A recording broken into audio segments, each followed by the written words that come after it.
श्री शिवाय नमस्तुभ्यम। दोस्तों 28 मई 2022 को मासिक शिवरात्रि है और दोस्तों इस मासिक शिवरात्रि को आप एक ऐसा उपाय कर सकते हैं जिस उपाय को करने से आपके शरीर के अंदर कितना ही बड़े से बड़ा रोग होगा, कोई भी भारी से भारी बीमारी होगी तो वो बहुत ही जल्दी ठीक हो जाएगी।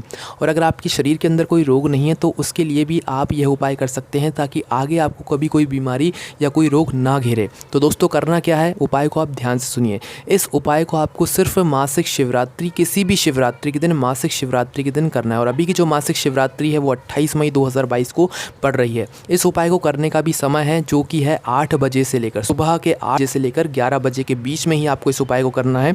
किसी और समय पर आपको इस उपाय को नहीं करना है वरना ये उपाय काम नहीं करेगा। ठीक है, करना क्या है, एक तांबे का लोटा लेना है। एक तांबे के लोटे के अंदर आपको शुद्ध जल भरना है। शुद्ध जल भरने के बेलपत्री के वृक्ष में बेल लटके हुए होते हैं तो आपको क्या करना है, उस बेल को तोड़कर लाना है, मिल जाए तो।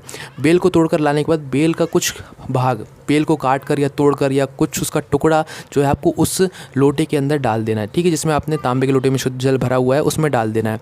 अब इस लोटे को लेकर शिव जी के मंदिर जाना है सुबह के 8 बजे से लेके 11 बजे के बीच में, किसी भी समय पर 8 बजे से सिर्फ 11 बजे के बीच में। और इस एक लोटे जल को शिवलिंग के ऊपर समर्पित करना है जिसमें आपने बेल का फल डाला हुआ है। ठीक है, बेल का भाग डाला हुआ है। और शिव जी की शिवलिंग पर समर्पित करने के बाद भगवान से आपको विनती कर लेना कि भगवान हमारे शरीर में ये कष्ट है, ये रोग है, ये बीमारी है, आप ठीक कर दीजिएगा। और दोस्तों अगर आपको बेल का फल नहीं मिलता है तो उसकी जगह पर क्या करें वो भी आप सुन लीजिए। आप लोगों को क्या करना है, तांबे का लोटा लेना ही है, उसमें शुद्ध जल डालना ही है। पर अगर बेल का फल ना मिले तो आपको एक बेल पत्री की पत्ती लेना है। ठीक है, एक बेल पत्र ले लो। उस बेल पत्र को आपको करना क्या है, उसी तांबे के लोटे के जल के अंदर बस एक बार डुबोना है।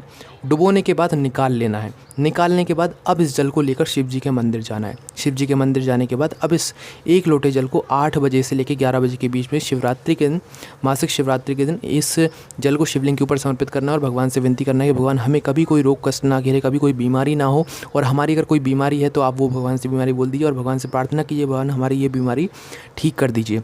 तो इस तरीके का ये उपाय कि सिर्फ मासिक शिवरात्रि के दिन का ही इसका समय है इस उपाय करने का 8 बजे से सुबह के। कोई भी समस्या आती कमेंट करके पूछ सकते हैं। ज़्यादा जानकारी के लिए आप लोग हमारी वेबसाइट भोलेनाथभक्ति.com पर जाकर भी इस तरीके की जानकारी को पढ़ सकते हैं। कोई भी समस्या आती कमेंट करके पूछ सकते हैं। ओम नमः शिवाय, जय भोले बाबा, श्री शिवाय नमस्तुभ्यम।